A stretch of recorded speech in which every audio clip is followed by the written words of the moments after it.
A city ordinance in Illinois is forcing landlords to evict tenants for crimes they didn't commit.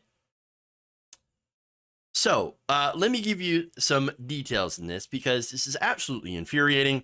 See, it turns out, according to the city ordinance, you can be evicted for the crimes of a family member who doesn't even live in your home. This is, again, in the Daily Beast, they write a story and they reference a person that has had this happen to them or is in the process of having this happen to them. Her name is Debbie Brummett, and she lives with her partner, Andy Simpson, and 2 of her grandchildren, then a toddler and a baby when this happened. They were given an eviction notice because her daughter, who did not live with her, was arrested and charged in the city for grand theft auto for stealing a van.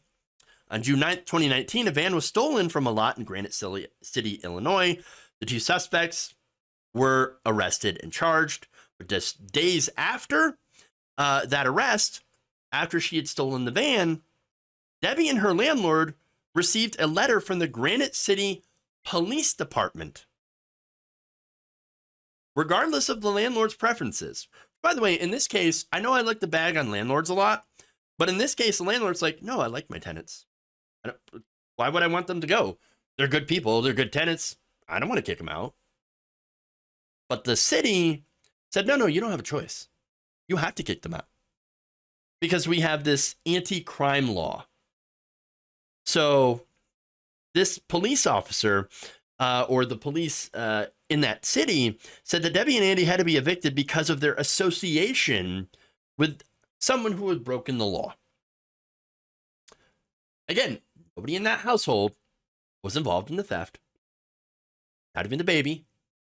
No, sometimes you can't trust those. You can't trust them babies. Gotta keep your eye on them at all times. But it didn't matter, though. Granite City, they said, no, you got to go. You take your family, get out. I don't care what the landlord says. I don't care if the landlord wants to keep you. Get out. Get out. Again, this is the crime-free housing ordinance that was passed in Granite City. Under that, police are routinely being forced to, or routinely forcing private landlords to evict entire families if any household member or even a guest of your home committed a felony anywhere in city limits. In Debbie's case, her daughter was visiting. The daughter had been in town for a weekend only because Debbie had checked her into a hospital to get treatment for substance abuse. So obviously she had some issues. So this mother did, I think, what any good mother would do. Hey, you need help. So I'm going to check you into the hospital. We're going to get you kicked, off them drugs. We're going to get you off whatever you're on, right? We're going to get you sober and clean, and I will help you out. You can stay with us for the weekend till you get, checked in. That family member, unfortunately, goes out and does something illegal without her knowledge and commits a crime. And guess what? These people who tried to help their family, help their daughter, they pay the price. They pay the price. And that is super messed up. But it gets worse. Other examples. In 2019, the city had ordered an entire family's eviction because one household member kicked an officer in the shin at a church picnic. I kid you not. Oh, you're going to kick an officer in the shin. Not only are you going to jail, but your entire family is going to get evicted from their home. Wow. The city also ordered another household's eviction because one member shoplifted from the Walmart, the local Walmart. Another case started when the household member drove drunk. Again, crimes. What does the family have to do with it? Why are they losing their home? Police even ordered a woman's eviction because her child's father was caught with drugs, not in the home, but he often cared for their son at her home. So he would come and babysit, but he got busted somewhere else with drugs. Doesn't matter. Oh, you go to that home to babysit your kid? Looks like they got to lose their home too. Look, it may not seem like much, but between 2014 and 2019, Granite City, it's not a big city, issued more than 300 compulsory eviction orders against families living within its borders. And again, many of them were based on crimes that did not occur at the homes targeted for evictions. But it doesn't matter. It's guilt by association. This law is incredibly draconian and is destroying these homes, these families, these communities. I mean, once you get kicked out, where are you supposed to go? I mean, like, what can you do? Especially if you're low income. Hotel? You're going to go to stay at the hotel? You're going to stay at the motel? Well, that's expensive. We're going to keep your stuff. Can't take that to the hotel, can you? No, you got to take it to storage. Store it somewhere else. Storage is also expensive. You don't know. Maybe it gets stolen somewhere. I mean, what are you supposed to do? You're leaving people without any options at all. Yet Granite City is defending this draconian law, this ordinance. That is, I don't even see how it's supposed to stop crime. All it does is punish the families of people, yes, who did do a crime. You're not stopping anyone else from doing crime. You're just harmless. You're just harming people for no goddamn reason. No goddamn reason.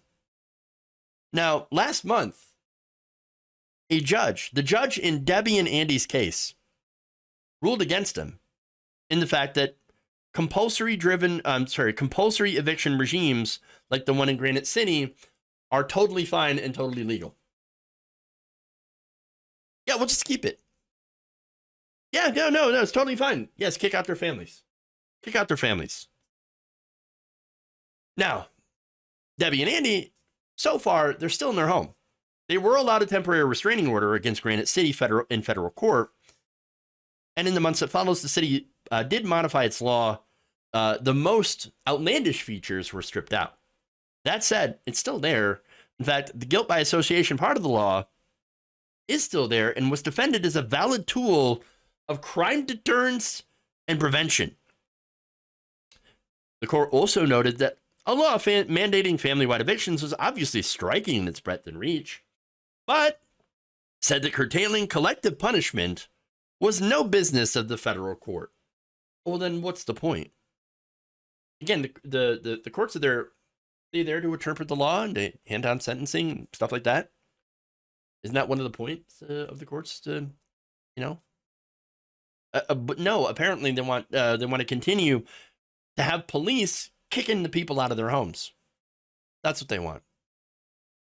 By the way, again, I rag on landlords, but actually some of them are like, no, we actually don't want to kick people out. We don't want to have people, be forced out. No, we got our rent money. We're happy. Okay. You're still going to kick them out anyway for something that they did. That's something that a family member had done. The whole thing is ridiculous. And again, as you're probably not going to be surprised by the next fact, people that are most affected, who are they? Members of low-income Black and Hispanic communities. Because, of course, since 2019, the U.S. Department of Justice has been suing one of the cities, Hesperia, California, over one of their crime-free housing laws that the DOJ maintains was racially discriminatory in both intent and effect. In June 2022, Faribault, Minnesota, also paid a $685,000 settlement in a lawsuit challenging racially based enforcement of its crime-free housing program. But despite the court challenges, these types of laws, according to the Daily Beast, remain pervasive. DeKalb, Illinois, poised to convert its three strikes policy into a one strike regime, a lot like this. And in Sunbury, Pennsylvania, officials recently pledged to revive a law making it illegal for people to rent in the city if they've been convicted of a felony drug crime. Even if you're sober, doesn't matter. Even if you paid your time and you went through and you got clean and you want to rent in the city, can't do it. Can't do it at all.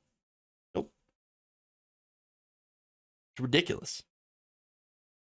And overall, dozens of towns and cities retain these crime-free housing ordinances from Illinois to Minnesota to California, which are, again, discriminatory, and they punish entire families for crimes that maybe a family member had committed.